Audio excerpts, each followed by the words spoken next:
इयत्ता 4थी, विषय परिसर अभ्यास, भाग 2, धडा 5वा, शिवरायांचे शिक्षण. मुलांनो, मागील पाठात आपण शिवरायांच्या वयाच्या 6 वर्षांपर्यंतचा काळ कसा होता ते पाहिले. या पाठात आपण शिवरायांचे वयाच्या 7व्या वर्षापासून सुरू झालेले शिक्षण आणि त्यांनी शिकलेल्या अनेक विद्या आणि कला यांची माहिती घेणार आहोत. शिवरायांचे शिक्षणास प्रारंभ. मुलांनो, शिवाजी राजांचे वडील शहाजी राजे हे स्वतः संस्कृतचे गाढे पंडित होते. अनेक संस्कृत ग्रंथांचा त्यांनी चांगल्या प्रकारे अभ्यास केला होता. त्यांनी बंगळूरच्या दरबारात अनेक भाषांचे ज्ञान असणाऱ्या पंडितांना आणि कलावंतांना आश्रय दिला होता. त्यांना असे वाटत असे की आपला पुत्र शिवबा हा सुद्धा अनेक विद्या जाणणारा व्हावा, म्हणून त्यांनी शिवरायांसाठी हुशार शिक्षकांची नेमणूक केली होती. शिवरायांना 7 वर्षे पूर्ण झाल्यानंतर त्यांच्या शिक्षणाला सुरुवात झाली. थोड्याच काळात शिवराय अतिशय चांगल्या प्रकारे लिहू व वाचू लागले. रामायण, महाभारत, भागवत यातील गोष्टी त्यांनी जिजाऊच्या तोंडातून ऐकल्या होत्या. परंतु आता त्यांना वाचता येऊ लागल्याने ते स्वतः वाचू लागले होते. शहाजी राजांनी शिवरायांना युद्धकला शिकवण्यासाठी काही शिक्षकांची नेमणूक केली होती. युद्धकलेतील बऱ्याच गोष्टी शिकण्यास शिवरायांनी सुरुवात केली. उदाहरणार्थ घोड्यावर बसणे, कुस्ती खेळणे, दांडपट्टा फिरवणे, तलवार चालवणे इत्यादी.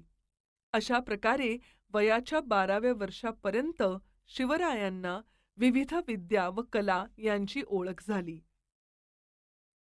लवकरच आदिलशहाने शहाजी राजांना कर्नाटकातील नायकांची राज्ये जिंकण्याच्या मोहिमेवर पाठवले. शिवराय हे साधारणपणे 6 वर्षे त्यांच्या सोबत राहिले. त्यामध्ये त्यांचे शिक्षण योग्य प्रकारे झाले होते. शहाजी राजे मोहिमेवर जाताना शिवरायांना व जिजाऊंना कर्नाटकात ठेवणे त्यांना योग्य वाटत नव्हते. म्हणून त्यांनी मोहिमेवर जाण्यापूर्वी जिजाऊ व शिवराय यांना पुणे जहागिरीकडे पाठवून दिले. त्यावेळी त्यांच्याबरोबर शहाजी राजांनी हत्ती, घोडे, पायदळ, खजिना, दागिने तसेच त्यांचे विश्वासू प्रधान, शूर सेनानी व प्रसिद्ध व ज्ञानी शिक्षक यांना पाठवले. पुण्याचा कायापालट. जिजाऊ आणि शिवराय पुण्याला आले. शिवरायांची वयाची पहिली 6 वर्षे याच ठिकाणी गेली होती. त्यांना त्यांच्या बालपणीचे दिवस आठवले. बालपणी ते आपल्या सवंगड्यांबरोबर याच शिवनेरीच्या मातीत खेळले होते. सह्याद्री पर्वताची उंच उंच शिखरे त्यांना पुन्हा दिसू लागली. त्यांना आपल्या जन्मभूमीत परत आल्याचा खूप खूप आनंद झाला. त्यावेळेचे महाराजांच्या काळातील पुणे हे आजच्या पुण्याइतके मोठे नव्हते. परंतु शहाजी राजांच्या शत्रूंनी अनेक वेळा पुण्यावर स्वाऱ्या करून ते सुंदर गाव उजाड करून टाकले होते. पुणे पूर्वीसारखे गजबजलेले राहिले नव्हते. गावातील मालमत्तेची मोडतोड झाली होती. घरे कोसळली होती. देवळे पडली होती. पुण्याचे प्रचंड नुकसान झाले होते. शत्रूच्या भीतीने लोक गाव सोडून पळून गेले होते. लोकच नव्हते तर शेती कोण करणार? त्यामुळे शेते न पिकता तशीच पडून होती. लोकांचा वावर कमी, त्यामुळे जंगले हवे तशी वाढली होती. रानात लांडगे माजले होते. त्यांचे प्रमाण वाढले होते. त्यामुळे लोकांच्यात नेहमी भीतीचे वातावरण असे. अशी पुण्याची अत्यंत वाईट अवस्था झाली होती. पुणे सोडून आसपासच्या प्रदेशात राहायला गेलेल्या लोकांना समजले की जिजाऊ व शिवराय पुण्यात राहू लागले आहेत. तेव्हा त्यांना मोठा धीर आला. जिजाबाईंनीही लोकांना जवळ बोलावून दिलासा दिला. त्यामुळे लोक पुन्हा पुण्याला येऊन राहू लागले, शेती करू लागले. जिजाबाईंनी पडकी मंदिरे दुरुस्त करून घेतली. मंदिरात सकाळ संध्याकाळ पूजा होऊ लागली. गावात लोक राहू लागल्याने गाव लोकांनी गजबजू लागले. त्यामुळे उजाड पडलेल्या पुण्याचे रूप पालटले. अशा प्रकारे जिजाऊंनी स्वतः पुण्याची परिस्थिती बदलून टाकली. दादाजी कोंडदेवांची कामगिरी. मुलांनो, जिजाऊ व शिवराय कर्नाटकात असताना इकडे पुणे जहागिरीची व्यवस्था दादाजी कोंडदेव पाहत होते. ते कोंढाण्याचे सुभेदार होते. शहाजी राजांनी कोंढाण्याचा कारभार पाहण्यासाठी दादाजी कोंडदेव यांना नियुक्त केले होते. ते फार प्रामाणिक सेवक होते. ते अत्यंत चोख कारभार करत, तसेच ते न्यायाला धरून वागणारे होते. त्यांची शिस्त कडक होती. ते शहाजी राजांशी निष्ठा बाळगून होते. या काळात शहाजी राजांच्या आदेशाने पुण्यात एक मोठा वाडा बांधण्यात आला. त्याचे नाव लाल महाल. शेतकऱ्यांनी शेतात पिके घ्यावीत, बरीच वर्षे पडीक असलेली जमीन पुन्हा लागवडीखाली यावी म्हणून दादाजींनी शेतकऱ्यांना काही वर्षे शेतसाऱ्याची सूट दिली. शेतसारा म्हणजे सरकारी व्यवस्थेला द्यावा लागणारा एक प्रकारचा कर होय. उदाहरणार्थ, आपण जसे पाणीपट्टी, वीजपट्टी ग्रामपंचायतीला पैशांच्या स्वरूपात देतो तसेच. शेतकऱ्यांचा शेतसारा माफ केल्याने शेतकऱ्यांना हुरूप आला. जंगल वाढल्यामुळे त्या ठिकाणी लांडग्यांची संख्याही वाढली होती. हे लांडगे शेतकऱ्यांना त्रास देत. या लांडग्यांचा त्रास कमी करण्यासाठी दादाजींनी बक्षिसे जाहीर केली. बक्षिसाच्या मोहापायी लोक लांडग्यांना शोधून शोधून मारू लागले. त्यामुळे बरेच लांडगे मारले गेले. पुण्यात चोरी, लूट यासारख्या गोष्टींचे प्रमाण वाढले होते. यासाठी उपाय म्हणून दादाजींनी माणसांना एकत्र करून त्यांची पथके उभारली आणि त्यांचा पहारा बसवला. त्यामुळे चोरीचे प्रमाण कमी झाले. जमिनीची प्रतवारी ठरवून तिच्यावर सारा म्हणजे कर आकारला. त्यामुळे लोकांना आनंद झाला. शिवरायांचे शिक्षण.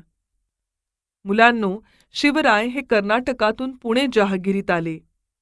शहाजी राजांपासून लांब असले तरी त्यांचे शिक्षण बंद झाले नव्हते. जिजाबाईंच्या देखरेखीखाली त्यांचे शिक्षण चालूच होते. बंगळूरहून येताना शहाजी राजांनी सोबत दिलेल्या नामवंत शिक्षकांनी शिवरायांना अनेक शास्त्रे, विद्या व भाषा शिकवल्या. त्यांनी महाराजांना उत्तम कारभार कसा करावा, शत्रूशी युद्ध कसे करावे, किल्ले कसे बांधावेत, घोडे व हत्ती चांगले आहेत का, जातिवंत आहेत का, हे कसे ओळखावे, एखाद्या दुर्गम प्रदेशात शत्रूच्या तावडीत आपण सापडल्यास तेथून कसे निसटून जावे, इत्यादी अनेक प्रकारच्या विद्या शिकवल्या. शिवरायांची शिक्षणातील ही प्रगती पाहून जिजाऊंना मोठा आनंद झाला. वीर माता जिजाबाईंची शिवरायांस शिकवण. जिजाबाई या काही सामान्य स्त्री नव्हत्या. त्या लखुजीराव जाधवांसारख्या बलाढ्य सरदाराची कन्या आणि शहाजी राजांसारख्या पराक्रमी पुरुषाची पत्नी होत्या.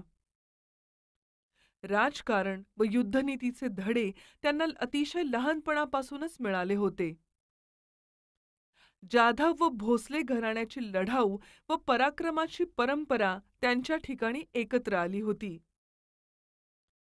वडिलांच्या घरी जसे वातावरण होते तसेच वातावरण त्यांना सासरीही लाभले होते. जिजाबाई मोठ्या स्वाभिमानी व स्वातंत्र्यप्रिय होत्या. त्यांना लाचारीचे व गुलामीचे जगणे आवडत नसे.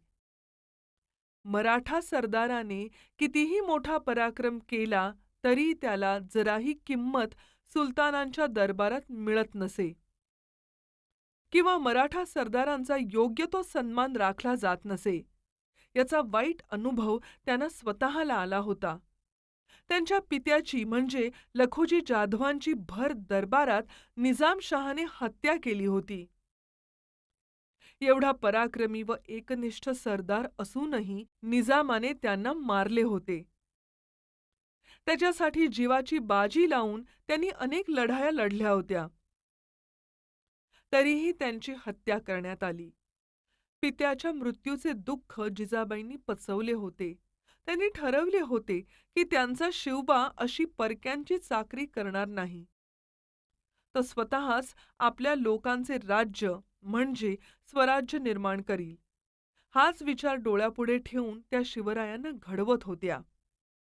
मावळ प्रांतात म्हणजे पुण्याच्या आसपास राहणाऱ्या लोकांना मावळे म्हणत. हे मावळे प्रामाणिक, कष्ट करणारे व चपळ होते. काटकपणात त्यांचा हात कोणी धरत नसे. डोंगर, दऱ्या चढणे, झाडांवर चढणे, अवघड कामे करणे, शारीरिक कष्टाची कामे करणे या सर्व प्रकारात ते नेहमी पुढे असत. ते कोणतेही काम करताना थकत नसत. पण ते सुलतानांच्या जुलमी व अन्यायी राजवटींमुळे वैतागले होते. या लोकांनी कष्ट करून कमवलेली संपत्ती, धान्य, पिके सुलतानांच्या सैन्यांकडून लुटली जात असे. रयत त्यांना विरोध करू शकत नव्हती. त्यामुळे लोक परागंदा होत, म्हणजे गाव सोडून दुसरीकडे निघून जात असत. सुलतानच अत्याचार करत असल्याने रयतेला कोणी वाली राहिला नव्हता. त्यामुळे दुःखी कष्टी झालेल्या या लोकांसाठी आपण काहीतरी करावे असे शिवरायांना वाटत असे. लोकांचे दुःख बघून शिवबांना वाईट वाटत असे. ते घरी आल्यावर आपल्या मातोश्री जिजाबाईंजवळ त्याविषयी बोलत असत. तेव्हा जिजाबाई त्यांना म्हणत, शिवबा, तुझा जन्म ज्या घराण्यात झाला ते भोसल्यांचे घराणे होय. भोसल्यांचे पूर्वज श्रीरामचंद्र.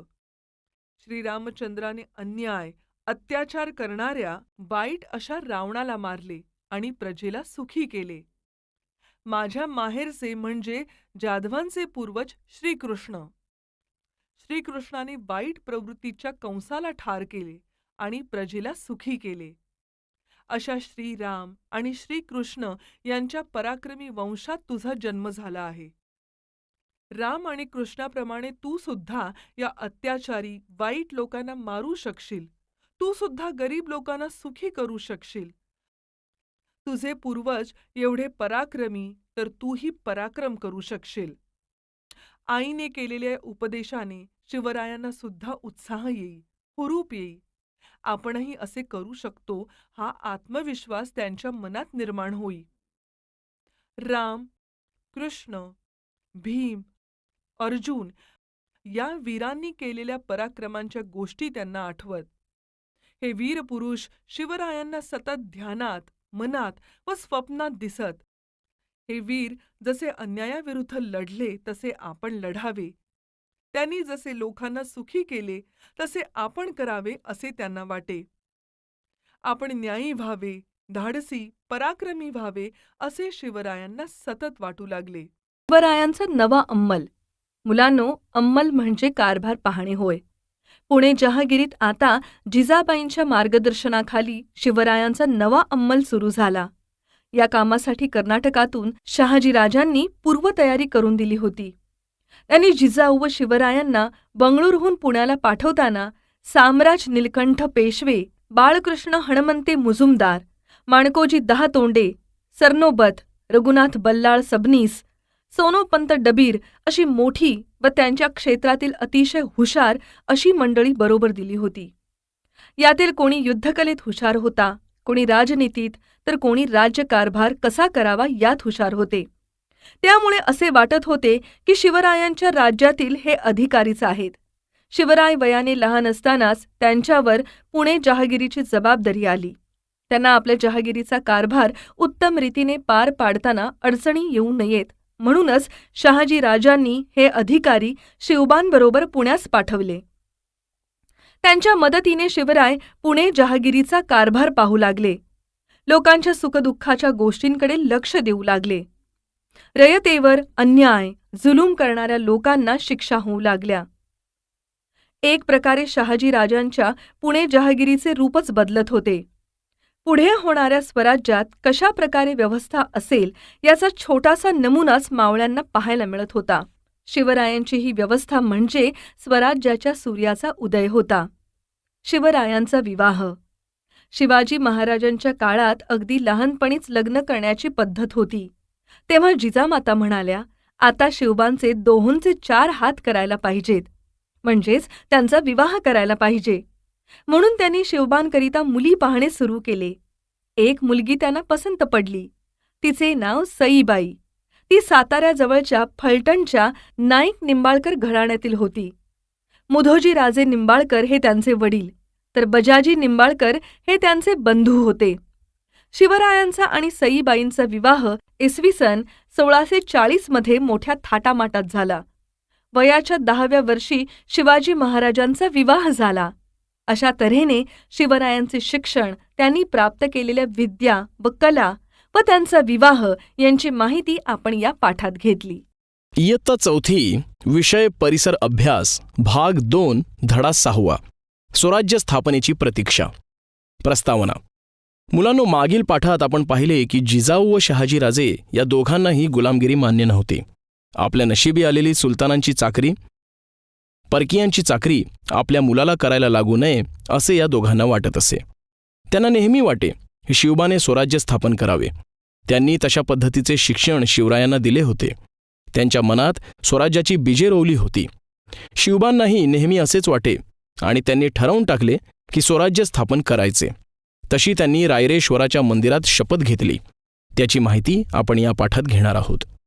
रायरेश्वराचे देवालय. रायरेश्वर गड पुणे जिल्ह्यातील नैऋत्येला भोर तालुक्यात आहे. या गडावर रायरेश्वराचे मंदिर आहे. हे देवालय अतिशय सुंदर आहे. या मंदिरात 1645 रोजी एक विलक्षण घटना घडली. शिवराय व आजूबाजूच्या प्रदेशातील मावळे सल्लामसलतीसाठी, चर्चा करण्यासाठी, काहीतरी ठरवण्यासाठी तिथे जमले होते. त्या अतिशय दाट अरण्यात झाडाझुडपातून लपलेल्या रायरेश्वराच्या मंदिरात शिवरायांबरोबर ते मावळे कसली चर्चा करत होते? त्या मंदिरातील शंकरापाशी काय मागत होते? बाल शिवबाची तेजस्वी वाणी. शिवराय वयाने कितीतरी लहान होते. त्यांना 16वे वर्ष लागले होते.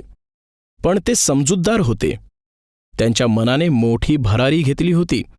त्यांनी एक मोठे कार्य हाती घेण्याचे ठरविले होते. त्या देवालयात जमलेल्या आपल्या सवंगड्यांना, मित्रांना ते कळकळीने म्हणाले, गड्यांनो, आज मी तुम्हाला माझ्या मनातील एक गोष्ट सांगू का? असं म्हणून शिवरायांनी बोलण्यास सुरुवात केली. आमचे वडील शहाजीराजे भोसले हे विजापूरचे सरदार आहेत. त्यांनीच आम्हाला येथल्या जहागिरीचा कारभार पाहण्याचा अधिकार दिलाय. मीही कारभार व्यवस्थित पाहत आहे.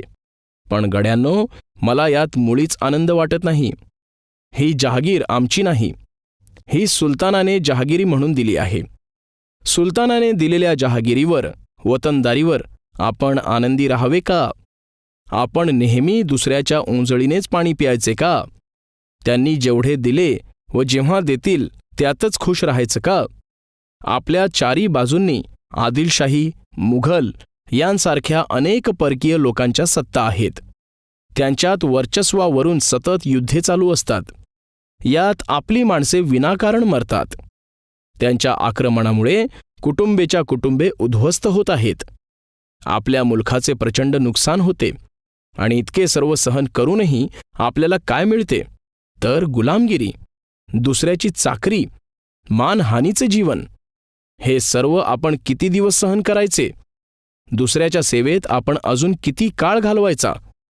सांगा गड्यांनो, तुम्हीच सांगा. वतन मिळणार या लोभाने, आशेने आपण हे असेच चालू द्यायचे का? शिवराय रागाने, तळमळीने बोलत होते. हे बोलताना त्यांचा चेहरा रागाने लाल झाला होता. बोलता बोलता ते थांबले आणि त्या तरुण सवंगड्यांकडे पाहू लागले. शिवरायांच्या बोलण्याचा परिणाम मावळ्यांवरही झाला होता. ते तरुण मावळे थरारून गेले. त्यांना नवीन दृष्टी मिळाली.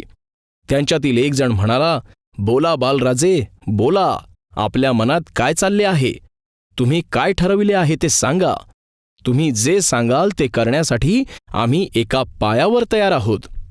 पुढे ते सारे तेजस्वी तरुण एका स्वरात म्हणाले, हो राजे, तुम्ही जे सांगाल ते आम्ही करू. आमचे प्राणही आम्ही त्यासाठी देऊ.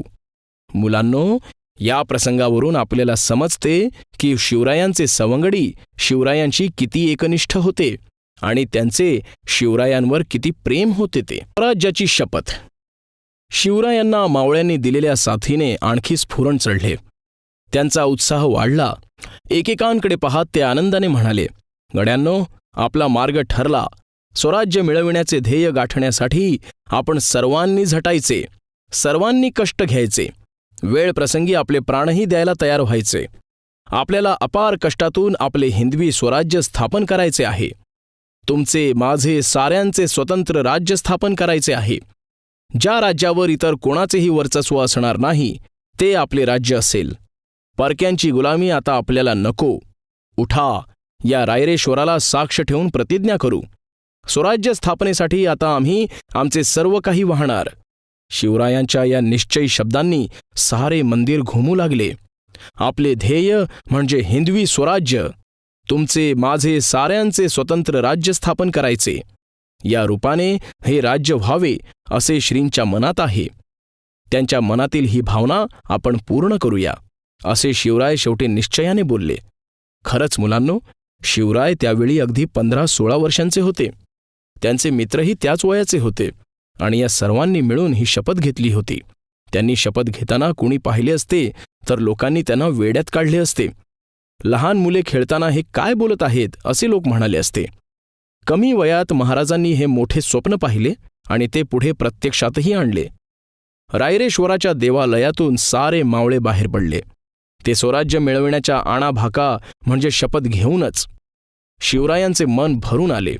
त्यांना कधी ही गोष्ट जाऊन जिजाऊंना सांगेन असे झाले होते. ते पुण्यास येताच सरळ लाल महालात मातोश्रींकडे गेले. त्यांनी रायरेश्वराच्या मंदिरात घडलेला सर्व प्रसंग आपल्या आईला सांगितला. त्या माऊलीला ते सर्व ऐकून धन्य झाल्यासारखे वाटले. आपल्या मनात स्वराज्य निर्माण करण्याची जी आशा आहे ती बालराजे पूर्ण करणार असा विश्वास त्यांना वाटू लागला. मावळ खोऱ्यातील जमवाजमव. मुलांनो, मावळ खोऱ्यात शिवरायांनी स्वराज्याच्या दृष्टीने काही जमवाजमव केली. शिवराय स्वराज्य स्थापनेच्या नव्या उद्योगाला लागले. मावळ्यांना घेऊन ते तलवारीचे हात करू लागले. घोड्यावर बसून परिसरात फिरू लागले. डोंगरातील कुणाला माहीत नसणारे आडमार्ग शोधणे, खिंडी, घाट, चोरवाटा यांचे बारकाईने निरीक्षण करणे हे त्यांचे रोजचे काम सुरू झाले. आडवा आलेला डोंगर ओलांडून जाण्यासाठी जी कमी उंचीची आणि अरुंद वाट असते तिला खिंड म्हणतात. तर घाट म्हणजे डोंगर अथवा पर्वताच्या भागात वळणावळणाचा जो रस्ता असतो त्यास घाट म्हणतात. शिवराय न थांबता न थकता सतत कार्य करत होते. त्यामुळे शिवरायांनी मावळ्यांची अंतःकरणे जिंकून घेतली. ते शिवरायांवर जास्तच प्रेम करू लागले.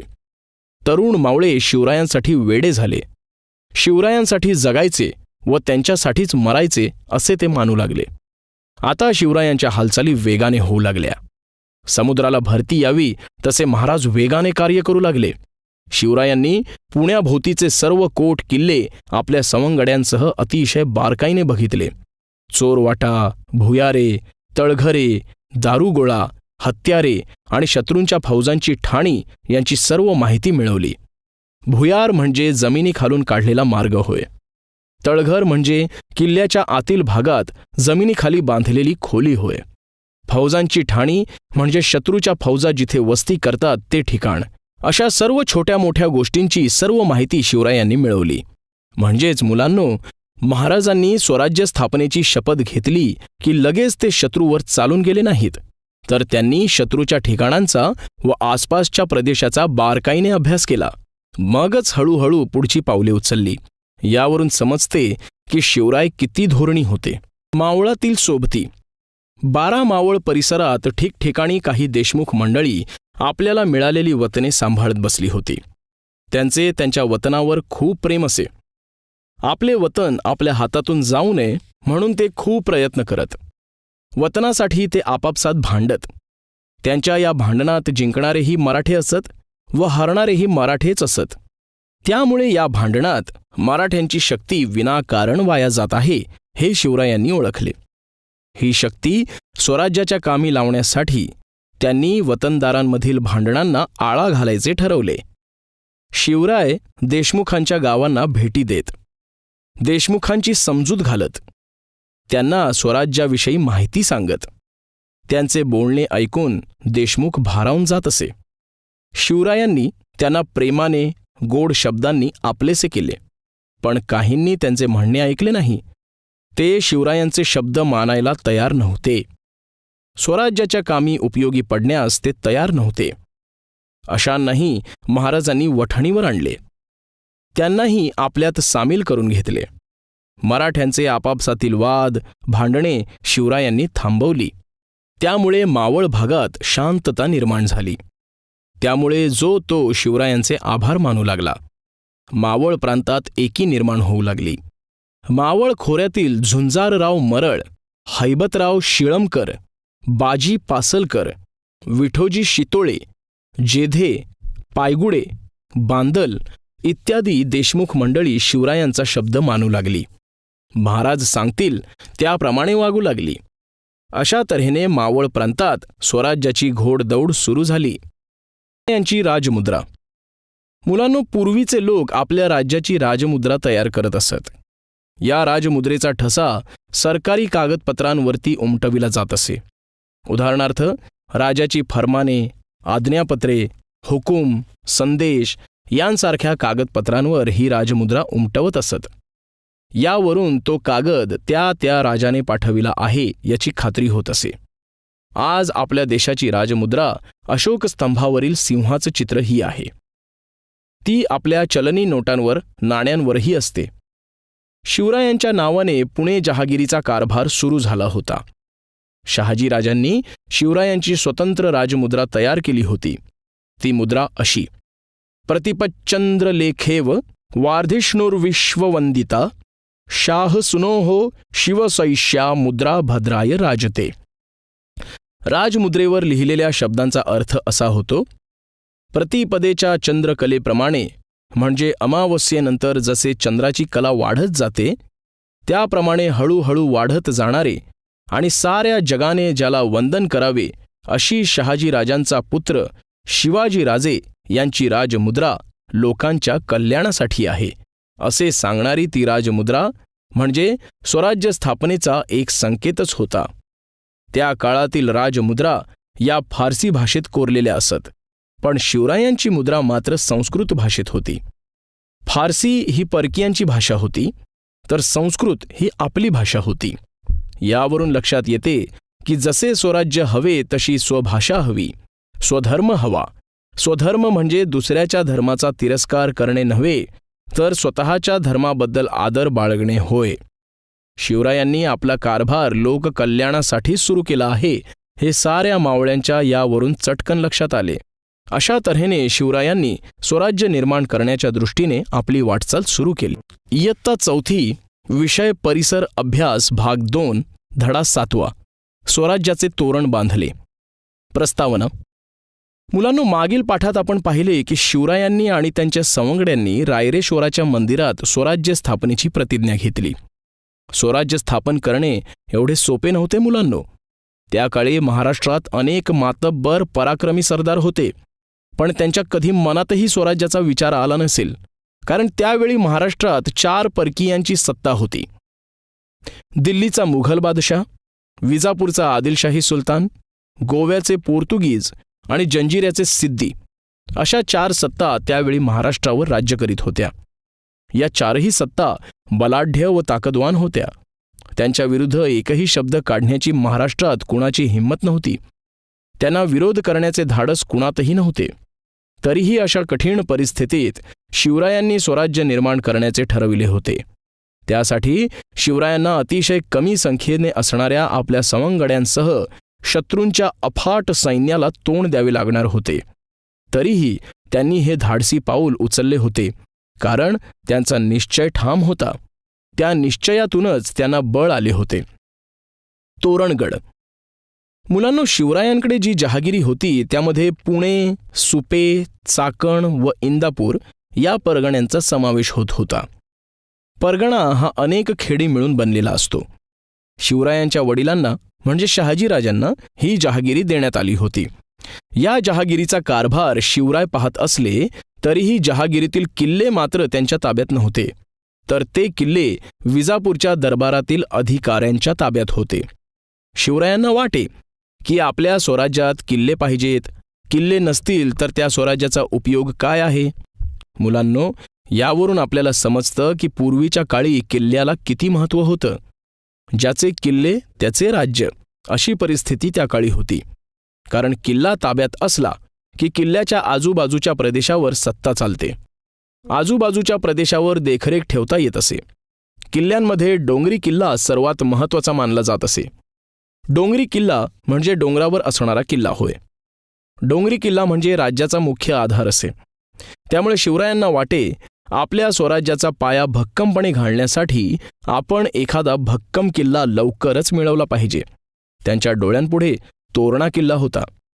तोरणा किल्ला पुण्याच्या नैऋत्येस 64 किलोमीटरवर कानद खोऱ्यात आहे. डोंगरी किल्ल्यात तोरणा किल्ला सगळ्यात अवघड किल्ला होता. त्या किल्ल्यावर 2 भक्कम माची होत्या. माची म्हणजे किल्ला बांधणीतला अत्यंत महत्त्वाचा घटक होय.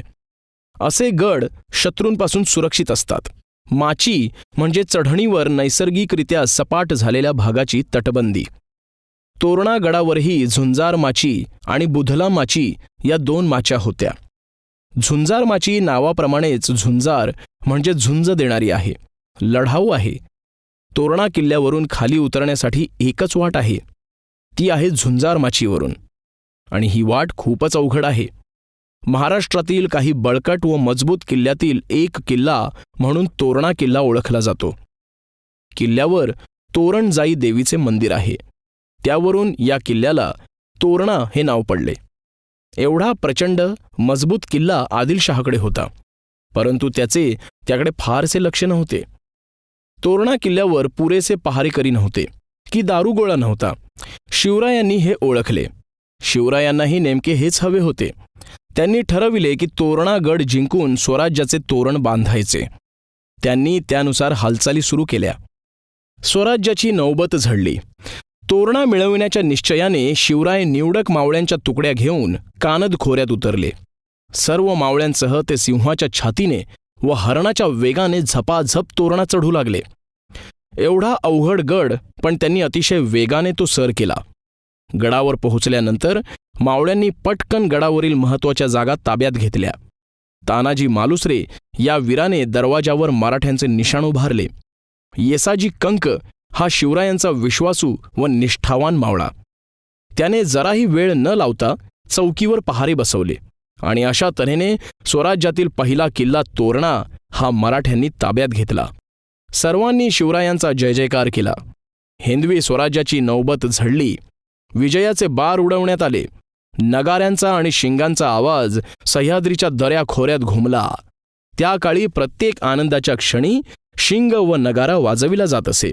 अशाच प्रकारे शिंग फुंकून व नगारा वाजवून शिवराय व त्यांच्या सहकार्यांनी आपला आनंद साजरा केला होता.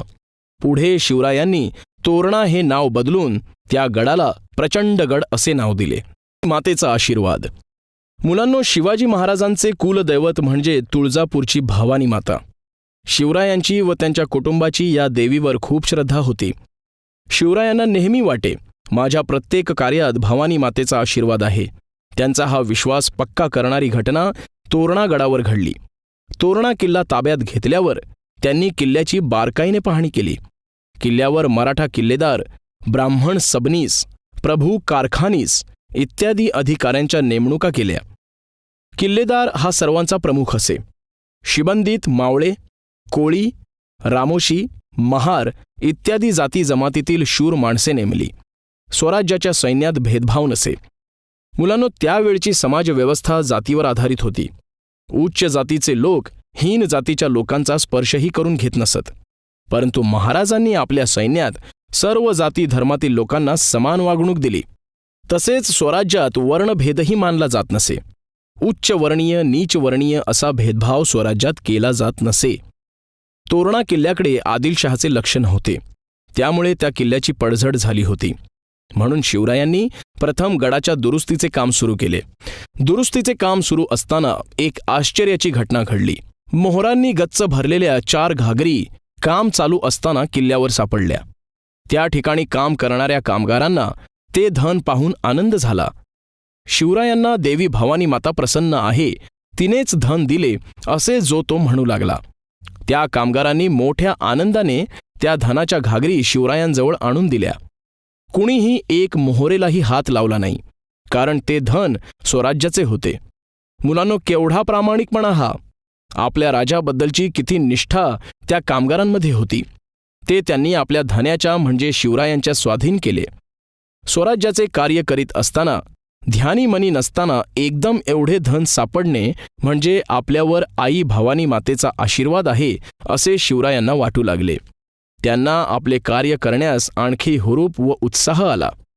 हे मिळालेले धन शिवरायांनी स्वराज्याच्या कामी लावले. या धनातून शिवरायांनी लढाईसाठी लागणारी शस्त्रे विकत घेतली, दारुगोळा जमा केला. हे सर्व करून अजूनही धन उरलेले होते. या उरलेल्या धनातून त्यांनी एक मनात आखलेला बेत पूर्ण करण्याचे ठरविले. तो बेत असा होता: तोरणा किल्ल्यापासून 15 किलोमीटर अंतरावर पूर्वेला मुरुंब देवाचा डोंगर आहे. तो मुरुंब देवाचा डोंगर शिवरायांनी आधीपासून हेरून ठेवला होता. हा डोंगर खूप उंच, अवघड व मोक्याचा होता. आदिलशहाने या डोंगरावर एक किल्ला बांधायचे काम हाती घेतले होते, पण ते पूर्ण झाले नव्हते. अर्धवट किल्ला बांधून सोडून दिला होता. किल्ला पूर्ण बांधून झाला नसल्याने गडावर पहाराही सैल होता. तेव्हा हा असा मोक्याचा किल्ला स्वराज्याच्या राजधानीसाठी ताब्यात घ्यायचा असे शिवरायांनी ठरवले. स्वराज्याची पहिली राजधानी. मुलांनो, तोरणा जरी डोंगरी किल्ला असला व तो आता शिवरायांच्या ताब्यात असला तरी महाराजांना सुरक्षिततेच्या दृष्टीने मुरुंब देवाचा डोंगर महत्त्वाचा वाटत होता. त्यावरील अर्धवट किल्ला पूर्ण बांधल्यावर तोच किल्ला स्वराज्याची राजधानी करायची असे महाराजांनी ठरवले होते. एक दिवस शिवराय आपल्या निवडक सवंगड्यांसह या गडावर चढले आणि त्यांनी किल्ला आपल्या ताब्यात घेतला.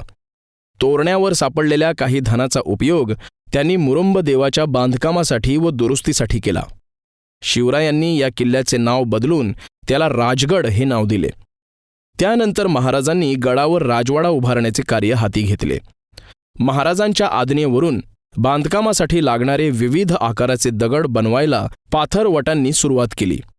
पूर्वीची बांधकामे ही पूर्णतः दगडांची असत. अशा वेळी विविध आकारातील दगडांची गरज भासत असे.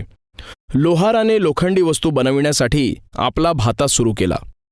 सुतार, गवंडी, मजूर, भिस्ती अशी सारी माणसे कामाला लागली. यांच्या परिश्रमातून राजगडावर राजवाडा, 12 महाल, 18 कारखाने आणि राजगादी तयार झाली. आजही राजगडावर यातील बऱ्याच गोष्टींचे तुटले फुटलेले अवशेष सापडतात. आणि अशा तऱ्हेने राजगड ही स्वराज्याची पहिली राजधानी सजली. स्वराज्याची घोडदौड. शिवरायांनी व त्यांच्या सवंगड्यांनी स्वराज्य स्थापनेची शपथ घेतल्यापासून शिवरायांनी त्याच कामात स्वतःला झोकून दिले. एकामागून एक किल्ले घेऊन त्यांनी घोडदौड सुरू केली. मावळातील किल्ल्यांमागून किल्ले त्यांनी ताब्यात घेतले. 12 मावळातील लोकांना शिवरायांच्या या कार्याचे कौतुक वाटे. त्यांना भरपूर आनंद झाला होता. उत्साहाचे भरते आले होते. गावोगावच्या लोकांना महाराजांच्या कार्याची बातमी पोहोचली.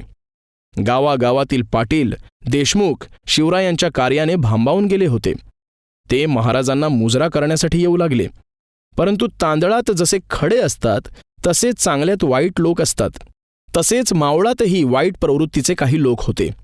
शिवरायांनी केलेली प्रगती, घेतलेले किल्ले बघून त्यांच्या पोटात दुखू लागले.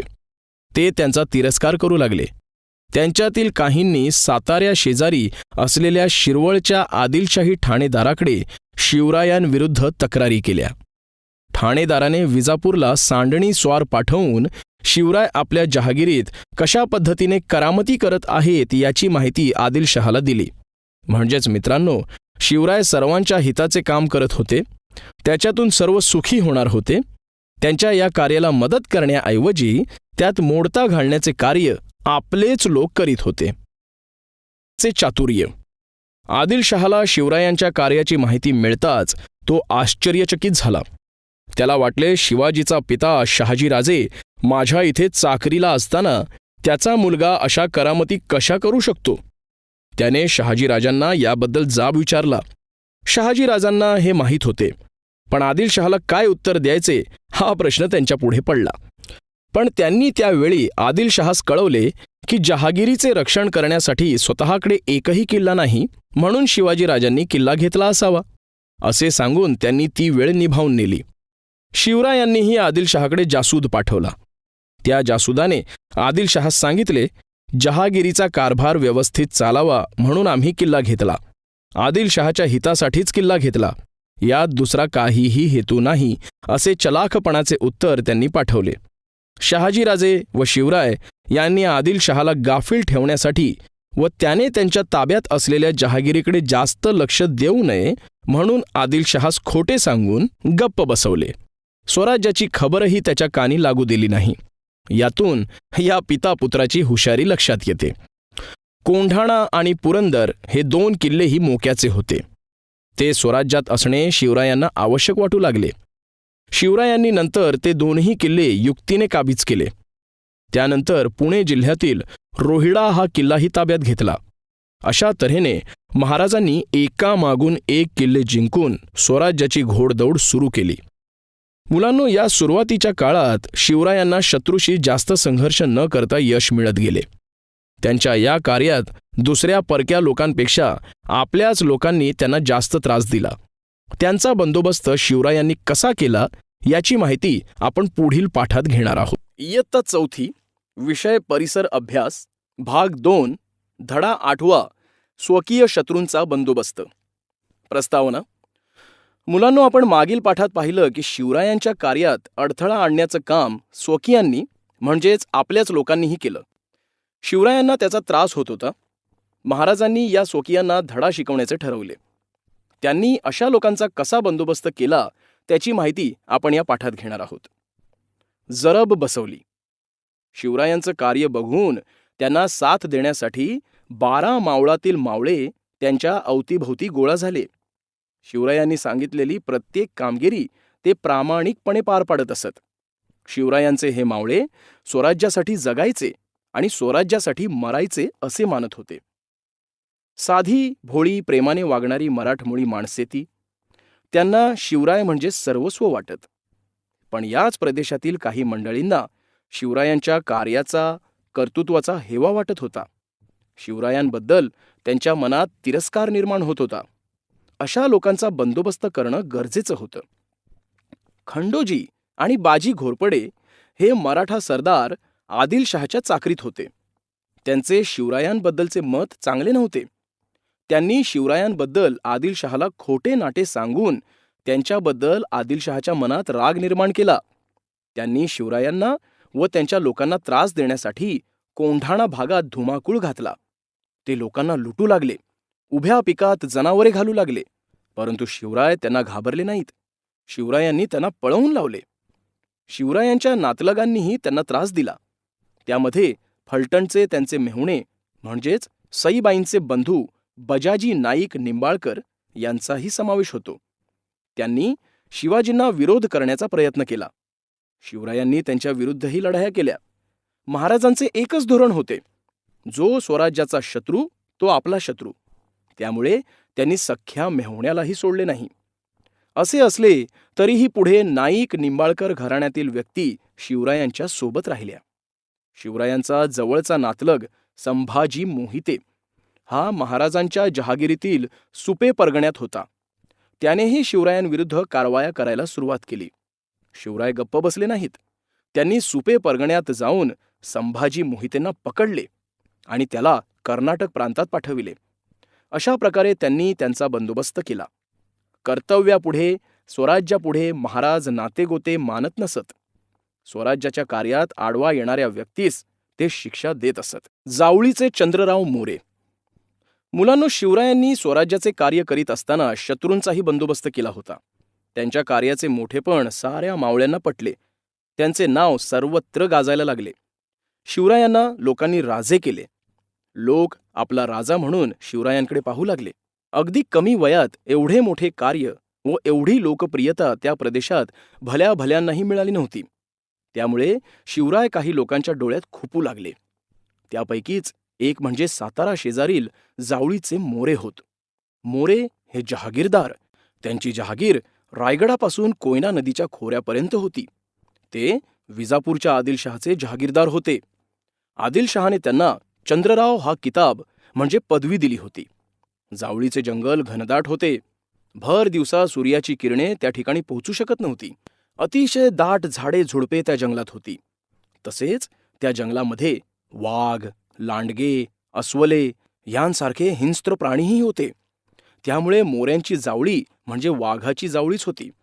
असे असल्यामुळे मोऱ्यांच्या वाटेला कोणीच जात नसे. तशी हिंमत कोणाचीही होत नसे. पण ती हिंमत केली शूर शिवरायांनी. त्याला कारणही तसेच घडले होते. दौलतराव मोरे हा जावळीच्या मोरे घराण्याचा चंद्रराव 1645 साली मरण पावला. त्याच्यानंतर गादीवर बसण्यासाठी त्याच्या मुलांमध्ये भांडणे सुरू झाली. यामध्ये शिवरायांनी यशवंतराव मोरे याला मदत केली. शिवरायांच्या मदतीमुळे यशवंतराव जावळीच्या गादीवर चंद्रराव म्हणून बसला. त्यावेळी यशवंतरावाने शिवरायांना मदत केल्यास तुम्हाला मी खंडणी देतो असे कबूल केले होते. पण गादीवर बसल्यावर मात्र तो शिवरायांना दिलेला शब्द पूर्णपणे विसरून गेला. त्याला वाटलं आपण जावळीचे चंद्रराव झालो, आता तो शिवाजी आपले काहीही बिघडवू शकत नाही. कुठला शिवाजी आणि कुठला करार असं म्हणत तो गुरमीने व बेपर्वाईने वागू लागला. एवढे करून तो थांबला नाही, तर तो स्वराज्यातील प्रदेशांवर स्वाऱ्या करू लागला. प्रजेला त्रास देऊ लागला. यशवंतरावाच्या अशा वागण्याचा शिवरायांना खूप राग आला होता. या यशवंतरावाचा वेळीच बंदोबस्त केला नाही तर तो स्वराज्याला धक्का पोहोचवेल असे शिवरायांनी ओळखले. म्हणून त्यांनी त्याचा बंदोबस्त करायचं ठरवलं. बंड केलिया मारले जाल. शिवरायांनी यशवंतराव मोरेला समज देण्याच्या उद्देशाने एक पत्र लिहिले. त्यात ते लिहितात, यशवंतराव मोरे, तुम्ही स्वतःला राजे म्हणवून घेता. तुम्ही जसे राजे आहात तसेच आम्हीही राजे आहोत. आम्हाला तर श्री शंभूने राज्य दिले आहे. त्यामुळे खरे राजे तर आम्ही आहोत. तर तुम्ही स्वतःला राजे म्हणून घेऊ नये. अशा प्रकारचे पत्र त्यांनी यशवंतराव मोरेला लिहिले. यशवंतराव खूप उद्धट होता. राजेपणाची हवा त्याच्या डोक्यात शिरली होती. यशवंतराव मोऱ्याने उद्धटपणाने शिवरायांना पुढील अर्थाचे उत्तर लिहिले. शिवराय, तुम्ही काल राजे झाला आहात. तुम्हास राज्य कोणी दिले? म्हणजे शिवराय हे राजे आहेत.